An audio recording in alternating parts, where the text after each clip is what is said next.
കുറാഞ്ചേരി ദുരന്തത്തിന് 8 ആണ്ട്. ദുരന്തത്തിൽ മരിച്ചവരുടെ ഓർമ്മയ്ക്ക് മുന്നിൽ കണ്ണീർ പ്രണാമമർപ്പിച്ച് ഉറ്റവരും പ്രദേശവാസികളും. 2018 ഓഗസ്റ്റ് 16-നുണ്ടായ ഉരുൾപൊട്ടലിൽ 19 ജീവനുകളാണ് തുടച്ചു നീക്കപ്പെട്ടത്. നിമിഷനേരം കൊണ്ട് പാഞ്ഞെത്തിയ മണ്ണിടിച്ചിൽ തൃശൂർ ഷൊർണൂർ റോഡിന് സമീപമുള്ള റെയിൽവേ പാളം വരെ എത്തിയിരുന്നു. ദിവസങ്ങൾ നീണ്ട പ്രയത്നത്തിനൊടുവിലാണ് 19 മൃതദേഹങ്ങൾ പുറത്തെടുത്തത്. എല്ലാ കാര്യങ്ങളിലും നാടിനൊപ്പമുണ്ടായിരുന്നവരെ ദുരന്തം തട്ടിയെടുത്തതിന്റെ നടുക്കുന്ന ഓർമ്മയിലാണ് ഇന്നും കുറാഞ്ചേരി.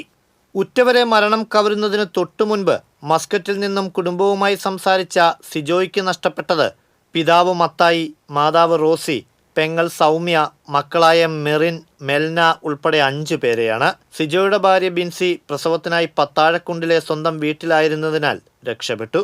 കുറാഞ്ചേരിയിൽ പച്ചക്കറിക്കട നടത്തിയിരുന്ന മോഹനനും കുടുംബവും, ഏഞ്ചൽ, ബേബി, സൗമ്യ ഇങ്ങനെ 19 ജീവനുകൾ. കുറാഞ്ചേരിക്കാർക്ക് ഉണങ്ങാത്ത മുറിവുകളാണ് ഇവരുടെ ഓർമ്മകൾ. കുറാഞ്ചേരിയിൽ നടന്ന അനുസ്മരണ സമ്മേളനത്തിൽ MP കെ രാധാകൃഷ്ണൻ, MLA മാരായ AC മൊയ്തീൻ, സേവ്യർ ചിറ്റിലപ്പിള്ളി, ജില്ലാ panchayat president Mary Thomas, Vadakkanchery നഗരസഭാ chairperson Mini Aravindan, vice chairman PN Surendran, Thekkumkara panchayat president Shantha Unnikrishnan, block vice president TV Sunilkumar, SAA Azad, K Ajith Kumar, PN Vaishakh തുടങ്ങിയവർ പങ്കെടുത്തു.